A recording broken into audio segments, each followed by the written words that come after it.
Usted vio allá, Carolina y la familia Calvo hacen lo que hacen porque tienen una convicción muy profunda en su corazón.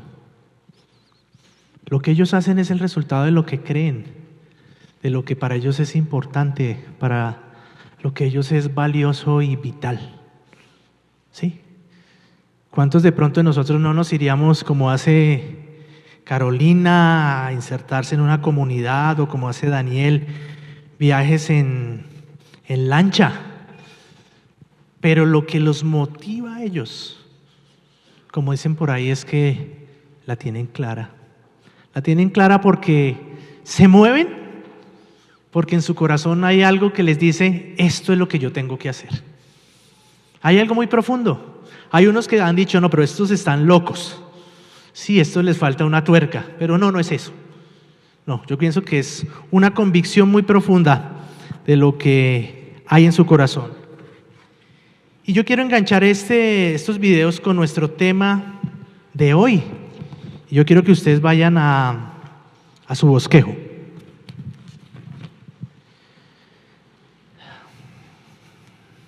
Generalmente, algo que se me olvida: si usted no trajo Biblia, por favor levante su mano, manténgala en alto. Queremos recordar que es bueno traer la escritura. Allá arriba hay unas personas anfitriones y nos ayudan mientras unos están aquí repartiendo, otro puede subir y ayudar aquí. Como yo decía, quiero unir estos videos con lo que nosotros hacemos. Cada uno de nosotros hace cierto tipo de cosas y persevera porque tiene convicciones. ¿Sí? A lo largo de la humanidad, los resultados de muchas cosas, de muchos avances, de muchas cosas buenas, pero también cosas malas, es porque aquellas personas tenían una convicción muy profunda. Las acciones que desarrolló Hitler de exterminar a los judíos, las acciones que él hizo de generar todo este movimiento en contra de los judíos, era porque él estaba convencido de una cosa. ¿De qué estaba convencido él? Que la raza alemana era la mejor y que no había otra. Y sus acciones fueron el resultado de sus convicciones. Hay otras personas que han hecho cosas buenas, que han estado convencidos. Y en estos últimos años, muchas empresas de la tecnología han surgido porque en lo más profundo de estas personas estaban convencidas, tenían las convicciones de que esta compañía, por ejemplo de Facebook, estaba convencido que eso en el futuro iba a servir. Y por eso sus acciones iban reflejando sus convicciones. Y yo quiero que en esta tarde nosotros nos centremos en eso, en las acciones que son el resultado de las convicciones. Cada uno de nosotros debe tener unas convicciones y que se ven evidenciadas en las acciones, ¿o no? Pensemos las acciones de Greenpeace. ¿Qué convicciones tienen ellos profundas que los hacen que lleven a todas esas acciones? ¿Qué convicciones tienen? La naturaleza hay que protegerla, hay que cuidarla. Las acciones de ellos les lleva a tal punto a atravesar sus barcos frente a esos buques gigantes que pescan ballenas, ¿cierto? O llega a tales puntos sus acciones porque están convencidos que la naturaleza hay que protegerla. Y yo quiero que nosotros vayamos al texto de Hebreos, porque el autor de Hebreos quiere volver a recordarle las convicciones a esos hombres de esa época. Y esas convicciones se veían reflejadas en unas acciones. Por eso el título se llama Acciones que reflejan convicciones a la luz del libro de Hebreos. Nuestra serie se llama Somos indispensables, creando comunidad para que nadie esté solo. Hebreos 10 del 24 al 25. Y yo quiero que notemos que hay dos verbos ahí, dos acciones concretas, pero esas dos acciones son el resultado de unas convicciones. Hebreos 10, 24, 25. El 24 dice, preocupémonos los unos por los otros. Y esa preocupación, nosotros vamos a ver más adelante que surge de una convicción. Eso no es la preocupación por la preocupación. Y tiene un propósito, dice, a fin de estimularnos al amor y las buenas obras. Estamos en la serie Todos somos indispensables, creando comunidad para que nadie esté solo. Versículo 25, no dejemos de congregarnos como acostumbran hacerlo algunos. Se estaba volviendo una costumbre no congregarse. Y ahorita vamos a ver más adelante que el congregarse no está limitado al domingo, porque alguien podría decir, no, sagradamente no fallo domingo. Domingo, ahí estoy en la iglesia. Pero el término aquí congregarse no se está refiriendo al domingo. El domingo es un espacio más. No dejemos de congregarnos como acostumbran a hacerlo algunos, sino animémonos unos a otros. Y la razón de congregarse y de animarse unos a otros está al final, dice, y con mayor razón, ahora que vemos que aquel día se acerca. Esos dos verbos, que nosotros podamos llevarlos. Si usted se lleva eso hoy, preocupémonos los unos por los otros y no dejemos de congregarnos los unos con los otros. Y aquí hay una pregunta, ¿de quién es la iniciativa que nos dice aquí el texto? Preocupémonos los unos por los otros y no dejemos de reunirnos. ¿De quién es la iniciativa? ¿Del pastor de la iglesia? ¿Sabe qué? ¿Tú te vas a preocupar por ella? ¿Tú te vas a preocupar por él? No. El punto de partida y la iniciativa está en cada uno de nosotros. El preocuparse el uno por el otro es mi iniciativa, no es la iniciativa del otro. No dejarnos de congregarnos de quién es la iniciativa, de alguien que me llama a mí y me dice, oye, ¿vas a venir el domingo a la reunión? O, oye, ¿vas a venir mañana al grupo que tenemos? No. La iniciativa es de cada uno de nosotros, de hacer esto, de preocuparnos y de reunirnos. Antes de eso, yo quiero leer de una forma rápida, ¿qué es una convicción? ¿Qué es una convicción? Una convicción es una certeza vital, es una motivación a la luz de la cual vemos nuestra vida y por ello determina y conforma nuestras decisiones y acciones. Era lo que yo les decía al principio, muchas personas hicieron ciertas cosas porque tenían esas convicciones y esa convicción puede ser de tipo espiritual, ético o político, pero que tiene algo que lo caracteriza, que está fuertemente arraigada, que es algo sólido, que es algo fuerte. Rick Warren dice, nuestras convicciones determinan nuestra conducta, nos motivan a adoptar una postura y actuar conforme a nuestros valores. Y cada vez nosotros nos vemos enfrentados a que nuestras convicciones y nuestros valores sean confrontados. Y decir, ¿qué tan reales y tan fuertes y tan profundas tenemos esas convicciones?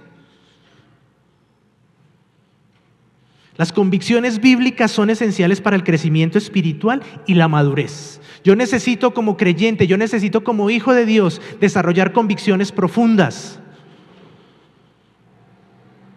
Lo que hoy es irónico, nos dice Rick Warren, es que las personas a menudo tienen fuertes convicciones sobre temas débiles: fútbol, la moda, el dinero. La convicción que uno puede tener a veces es sobre cosas superficiales, pero no hay convicciones fuertes, sino convicciones débiles en temas tan efímeros como los que ya hablamos. Y a veces hay convicciones que son débiles en lo que es correcto y en lo que está equivocado. Para unas cosas fuertes convicciones y para otras débiles convicciones. La carta de los Hebreos fue escrita en un contexto de persecución, en un contexto donde se estaba enfrentando a situaciones difíciles de adversidad. ¿Y qué era lo que estaba sucediendo? Las personas estaban abandonando la fe. Ellos estaban yendo. Ya no estaba depositada su fe en Cristo Jesús, ya no estaba depositada su fe en lo que Él había hecho. Y sus convicciones no eran tan fuertes, ya estaban cambiando. Por eso es que nosotros vemos hoy en día que a la luz de lo que le puedan ofrecer a uno, cambia la convicción. ¿Sí o no? Vivimos en este tiempo, en un tiempo donde la corrupción anda rampante. Porque de pronto la convicción era, no, yo creo en la integridad, yo creo en el trabajo duro, yo creo que uno debe ganarse el dinero de una manera honrada, de una manera honesta. Pero llega un momento donde se ofrece algo. ¿Y sucede qué? Que las convicciones se van por el piso. Eso mismo le estaba pasando a los hebreos. Sus convicciones estaban siendo atacadas. Y por eso el autor del texto, el autor de este libro les dice: preocupémonos los unos por los otros. ¿Cuál era la convicción tan profunda para que Él les dijera: preocúpense y no dejen de reunirse? Ahí en Hebreos capítulo 10, versículo 21, dice: y tenemos además un gran sacerdote al frente ¿de qué? De la familia de Dios. Ahí está la primera convicción. La primera convicción es que yo me preocupo por el otro y yo me reúno con otros porque yo tengo la convicción de que somos una familia, que es la familia de Dios, que somos hermanos los unos con los otros, que Cristo Jesús nos ha redimido, que Cristo Jesús nos ha salvado, que Cristo Jesús ha perdonado nuestros pecados, y esa es la convicción profunda. Y la pregunta sería: ¿por qué te preocupas tú hoy por tu hermano? ¿Te preocupas por tu hermano en la fe? ¿Te preocupas cómo está? A veces decimos: no, es que me preocupo por ti. Pasa el tiempo y ni siquiera una llamada, una visita. Vivimos en un tiempo donde no nos preocupamos por el otro, sino por el contrario, vivimos en un mundo que está lleno de individualismo. Y yo encontré un artículo que se llama El individuo y el individualismo en este tiempo posmoderno. Y me parece que identifica mucho, que habla mucho. ¿Por qué yo no me preocupo por el otro, aún siendo de la familia? Dice: el individuo posmoderno luce ser astro y universo. Es decir, yo soy el más importante. Yo soy el único en esta tierra y el mundo gira alrededor mío. Los ámbitos de su accionar parecen alcanzar los límites de sus intereses estrictamente personales. Ya nadie me preocupa, el otro no me preocupa. Parecería que estamos asistiendo al nacimiento de un yo de proporción inimaginable, en función de la cual gira la sociedad. Yo quiero, yo pienso, yo digo, yo mando, yo hago lo que yo quiera, que a mí me sirvan. Esto es lo que está identificando este tiempo, esta época posmoderna. Esa nueva expresión del individuo crea un fenómeno que conocemos como individualismo descarnado. Cada uno lucha por lo suyo, y creo que se hace real ese dicho: sálvese quien pueda. Cada uno hace lo que quiera, ya que se sugiere un ser que, desconectado de sí mismo, entiende el mundo en función de sus necesidades y no en función de su condición de relaciones con otros seres. Estamos perdiendo esa dinámica que nosotros debemos relacionarnos con otras personas. Pero ¿cuál es el resultado de esto? Dice: pero también nos desvela un individuo solo y frágil. Por eso dice Hebreos: preocupémonos los unos por los otros, porque vivimos en una época de soledad y de fragilidad, a merced de las más tremendas crisis de identidad y de sentido que jamás haya vivido el ser humano alguno. Vivimos una crisis de identidad y de sentido de pertenencia. Cada vez más aumentan los suicidios de los jóvenes. ¿Por qué? Por crisis de identidad y falta de pertenencia. Y nos dice el autor aquí, preocúpense los unos por los otros. Hebreos 13:1, el mismo libro nos está diciendo y nos va a nosotros ir ampliando eso. Hebreos 13:1, sigan amándose unos a otros fraternalmente. En la medida que el libro de los Hebreos, en la medida que los hebreos estaban viviendo lo que estaban viviendo, en medio de que su fe estaba siendo minada, en medio de que su fe estaba siendo atacada, aquí el autor está diciendo, preocúpense, ámense unos a otros fraternalmente. No dejen de amarse. Y amar aquí es el preocuparse por las necesidades del otro, por el bienestar del otro. La idea aquí es, el preocuparse es, pongan sus ojos en las otras personas. Miren lo que le está sucediendo a las otras personas. ¿Para qué? Para apoyarse mutuamente. La base de la preocupación por el otro, ¿cuál es? El amor. Y en medio de un individualismo como el que leíamos, en medio de lo que está pasando, el amor está muriendo. Es el amor por yo mismo. Yo, ¿cierto? El amor por mí. Y aquí se nos está animando, sigan amándose unos a otros fraternalmente. Vuelvo y hago la pregunta, ¿por quién te preocupas tú? En medio de esta congregación, en medio de esta comunidad. De pronto muchos lo harán, de pronto otros no. Pero ¿cómo yo evidencio esa preocupación? Y a veces uno escucha, no tengo tiempo, ¿sí? Son muchas las cosas que tengo que hacer. ¿Y qué buscamos? Que otro se preocupe por mí. En las diferentes comunidades uno habla con otros pastores y siempre resulta este tipo de frases. Es que en esa iglesia no se preocupan por mí. Es que en esa iglesia no me cuidan. Es que en esa iglesia no hacen nada por mí. ¿De quién es la iniciativa? De cada uno de nosotros. De cada uno de nosotros. Nosotros debemos involucrarnos. Eso es lo que nos está diciendo aquí. Preocupémonos los unos por los otros. El mismo autor se incluye.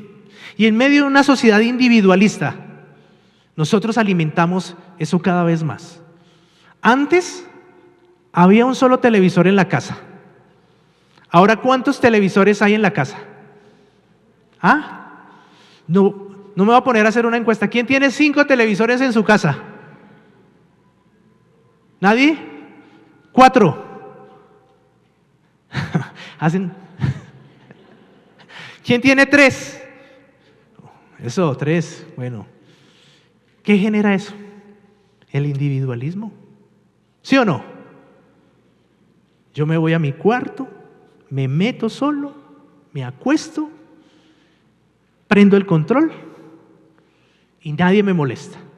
Yo me acuerdo un amigo que dijo, y yo le voy a comprar un televisor a cada una de mis hijas y le voy a instalar su televisor a cada una. Y lo que él estaba generando ahí es individualismo, no preocupación por el otro. Hay un sociólogo francés, Lipovetsky, y él dice, a lo largo de su carrera se ha dedicado a investigar la sociedad occidental y en la mayoría de sus libros plantea que vivimos en una sociedad caracterizada por la pérdida de valores y tradiciones. Eso no es nuevo, ¿cierto? Ya convicciones no hay. Este mismo autor que dice que nosotros vivimos en una época de la seducción, donde la seducción cambia las convicciones. Podemos encontrar a aquel señor que está casado por muchos años y tiene en su corazón y en su mente y está convencido que el matrimonio es para toda la vida. Pero llega una mujer más joven. ¿Y qué pasa con sus convicciones? Empieza a ser seducido y cambia. Empieza a cambiar.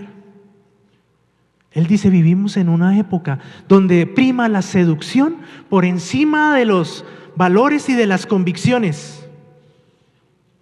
El hombre individualista se vuelve indiferente y no se aferra a nada. No tiene certezas absolutas, nada le sorprende.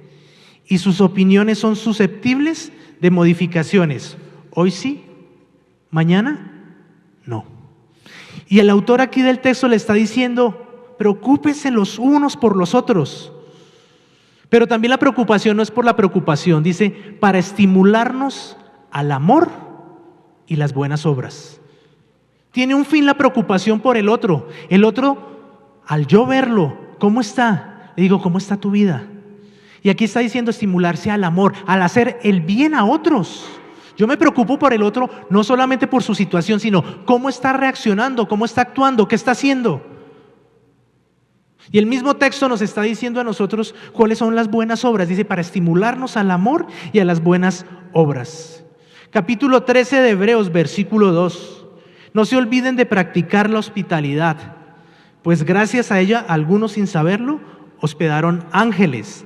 3. Acuérdense de los presos como si ustedes fueran compañeros de cárcel, y también de los que son maltratados como si fueran ustedes mismos los que sufren. Eso es animarse a las buenas obras. Yo me preocupo por el otro y le animo a que esté haciendo algo. Yo animo al otro a que, oiga, vaya allá afuera y comparta del evangelio, hable a otros de Cristo Jesús. Versículo 16 del capítulo 13. No se olviden de hacer el bien y de compartir con otros lo que tienen, porque esos son los sacrificios que agradan a Dios. El mismo texto nos está diciendo a nosotros que es estimularse a las buenas obras, hacer lo bueno. En medio de lo que ellos estaban viviendo, en medio que estaba siendo atacada su fe, Él les dice, sigan amándose, no se olviden de practicar la hospitalidad, no se olviden de hacer el bien, no se olviden de compartir con los que no tienen, porque eso es lo que le agrada a Dios. Versículo 20 de ese mismo capítulo 13. El Dios que da la paz levantó entre los muertos al gran pastor de las ovejas, a nuestro Señor Jesús, por la sangre del pacto eterno, que Él los capacite en todo lo bueno para hacer su voluntad, y que por medio de Jesucristo Dios cumpla en nosotros lo que le agrada. A Él sea la gloria por los siglos de los siglos. Amén. La preocupación tenía que ver con, oiga, ame a otro. Oiga, haga buenas cosas. No se meta solamente en su preocupación, en su necesidad. Haga algo por otro.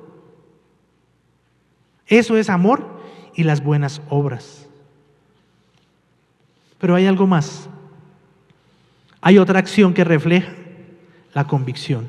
Dice, no dejar de reunirnos los unos con los otros.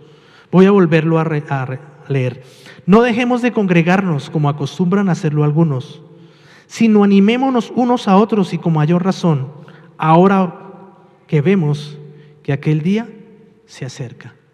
¿Qué día es el que se va a acercar? El regreso del Señor Jesucristo. Aquí aparece otra convicción. Si yo estoy convencido que Cristo Jesús va a regresar, que Cristo Jesús va a venir nuevamente, y el mismo libro de Hebreos capítulo 9 versículo 28 dice, la parte B, y también Cristo fue ofrecido en sacrificio una sola vez para quitar los pecados de muchos, y aparecerá por segunda vez, ya no para cargar con pecado alguno, sino para traer salvación a quienes los esperan. La convicción de que Cristo Jesús va a regresar nuevamente, que algún día será, y estamos viviendo estos tiempos. Estamos viviendo tiempos donde el regreso del Señor es inminente. Es inminente que Él va a regresar. Y le está diciendo, no dejen de congregarse, porque el Señor Jesucristo va a regresar. Si yo estoy convencido de eso, eso es lo que me va a motivar a mí a reunirme con otro. Eso es lo que me va a animar a mí. Por eso es que las acciones mías se ven reflejadas en las convicciones. Si yo no me preocupo por el otro, yo no tengo la convicción de que él es mi hermano. Yo no tengo la convicción de que él es de mi familia. Yo no tengo la convicción de que, oiga, somos una familia en Dios. Y como comunidad nosotros queremos empezar a despertar el conocernos los unos a los otros. Si somos de la misma familia, de pronto debemos conocer, un buen número de personas por su nombre. ¿Qué hacen? ¿Dónde viven?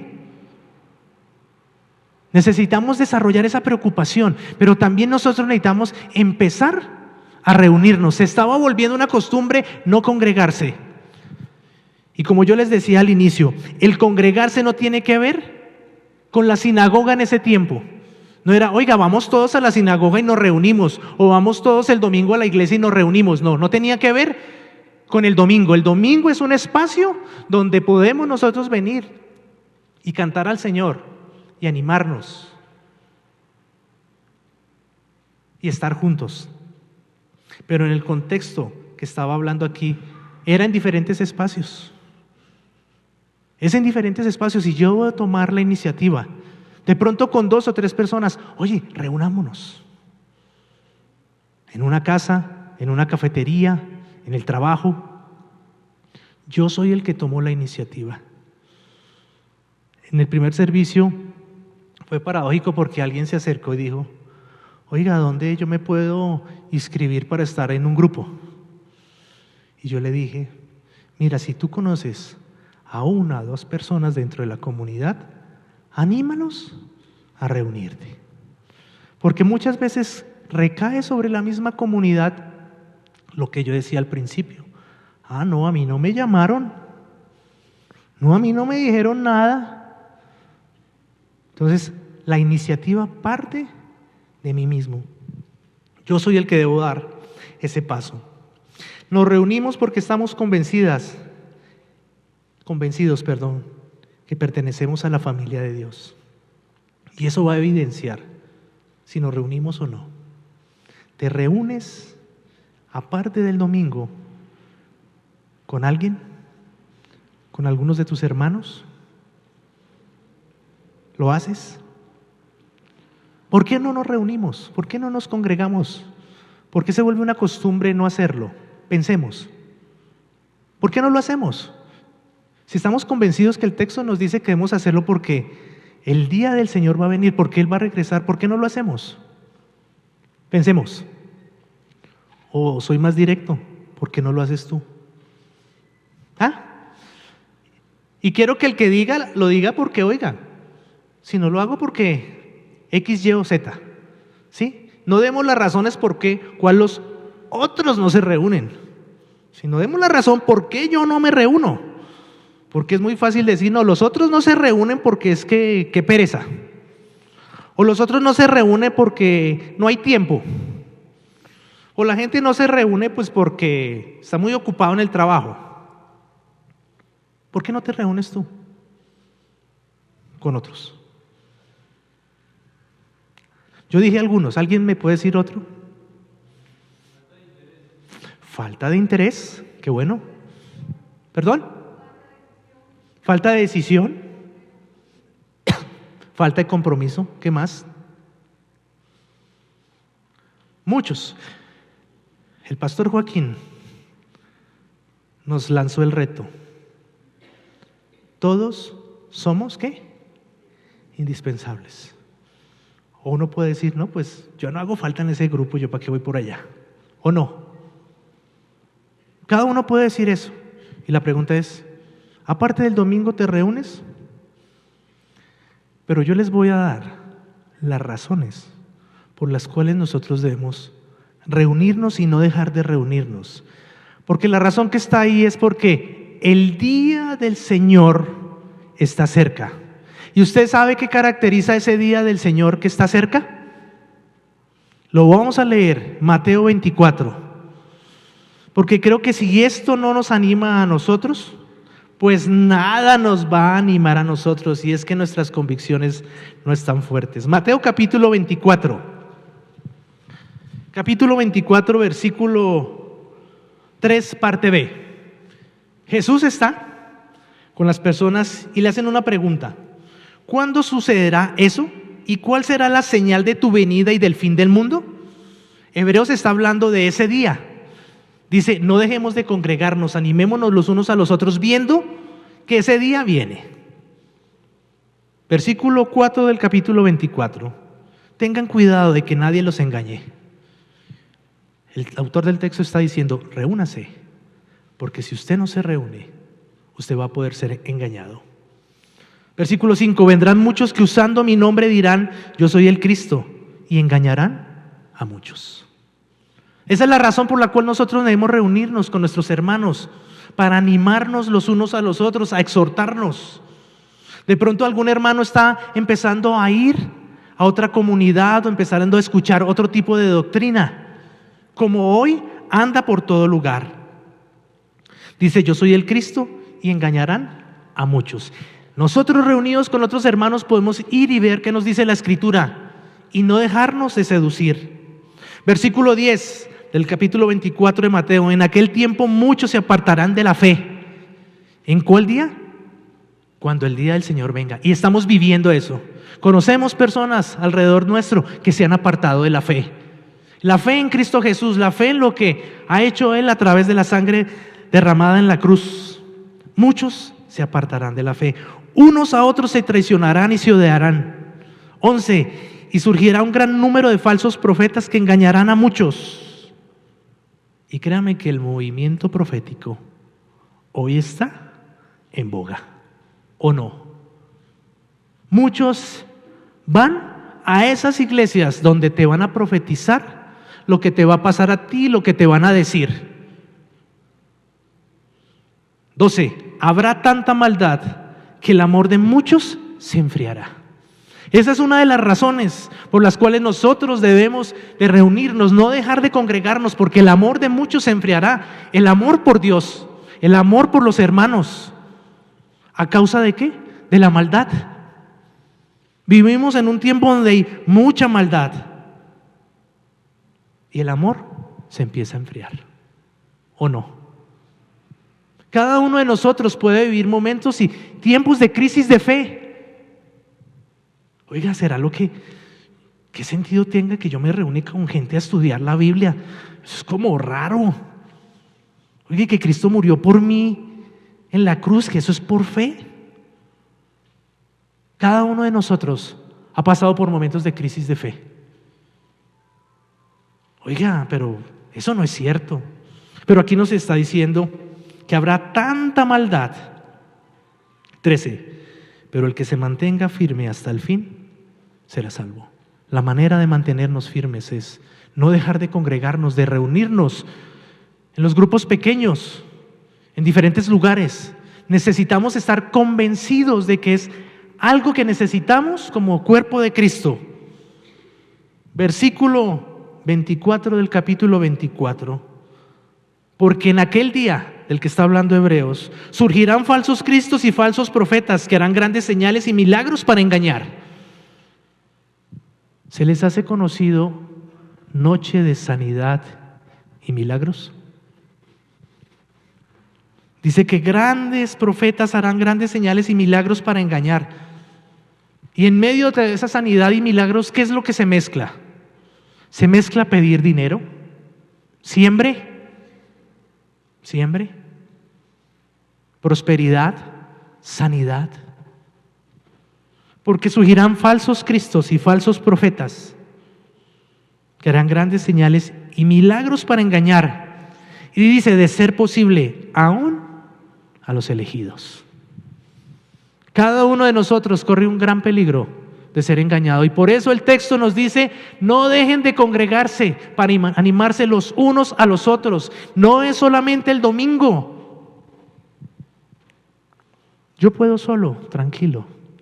Yo no necesito reunirme con otros. Y créanme que la demanda del tiempo, de la demanda del trabajo, y como decían por ahí, implica esfuerzo. Pero si yo estoy convencido que todo esto va a suceder, si yo estoy convencido que el día del Señor viene, si yo estoy convencido que debo congregarme, lo hago. 25. Fíjense que se los he dicho a ustedes de antemano. Soldado advertido, ¿qué dice? Fíjense que se lo he dicho de antemano.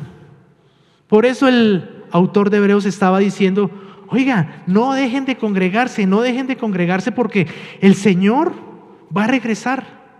Y Él va a regresar para traer salvación a quienes lo esperan. La palabra del Señor nos dice: preocupémonos los unos por los otros y no dejemos de reunirnos. Y es interesante que el capítulo 11 que viene es acerca de la fe. Es acerca de la fe porque la fe está siendo minada en el día de hoy. La fe está siendo atacada. Todo un capítulo 11 de la fe. Yo voy a leer rápidamente Hebreos 4, 12 y 13, que van en esta misma línea de preocuparse y no dejarse de reunir. Dice: cuídense, hermanos, de que ninguno de ustedes tenga un corazón pecaminoso e incrédulo que lo haga apartarse del Dios vivo. Lo que estaba sucediendo era que su fe estaba siendo atacada y muchos se estaban apartando de Dios. 13, más bien, mientras dure ese hoy, anímense unos a otros cada día, para que ninguno de ustedes se endurezca por el engaño del pecado. Cada uno de nosotros corremos ese peligro de andar como llaneros solitarios. Nuestro corazón se puede endurecer y que nosotros no estemos diciendo: no, a mí no me va a suceder, a mí no me va a pasar eso. Este mismo artículo, en medio de todo lo que habló de el individualismo, en medio de la indiferencia, este mismo autor hace una lectura, y es una lectura que es del siglo XX o XXI, pero el Señor Jesucristo ya había hecho una propuesta antes. Dice: frente al panorama que describimos de la indiferencia, del individualismo, de no preocuparse el uno para el otro, dice: no queda otra solución que recuperar algunos de los valores y traerlos a la vida de hoy, para iluminar con ellos la vida de los que, atrapados en el individualismo, no encuentran sentido a su existencia. Y fíjese lo que ellos plantean: dos cosas. Uno, la amistad. Tener amigos con los que pasar el tiempo y compartir la vida crea un espacio de sentido y pertenencia. Por eso el autor decía: preocupémonos y reunámonos, porque eso crea un sentido de pertenencia, de amistad, de profundidad. Un espacio donde nos reunimos con los otros y podemos decir: mira, estoy luchando con la fe, oren por mí. Mire, estoy luchando con este pecado. Si nos damos cuenta, este texto de Hebreos 10, 24 y 25, antes el 18 habla de pecado y el que sigue, el 27, habla de pecado. Congreguemos y animémonos. Oye, estoy sufriendo con este hábito y esta costumbre. No, pero yo puedo solo, yo lo soluciono todo, que nadie sepa. 1, la amistad. 2, la solidaridad. Ser solidarios con los que no tienen la misma suerte material o afectiva que la nuestra ayuda a incrementar la experiencia de estar vivos y permite alcanzar niveles en la relación personal, en la dinámica personal. Por eso dice: estimulémonos al amor y a las buenas obras. Otros son los importantes. Los otros son más importantes que yo. Y ese mismo autor, Hebreos, para finalizar, 10:35, ustedes necesitan perseverar. Reunirnos con otros, preocuparnos con otros tiene que ver con perseverar, para que después de haber cumplido la voluntad de Dios, reciban lo que Él ha prometido. ¿Él qué ha prometido? Vida eterna, una esperanza de resurrección.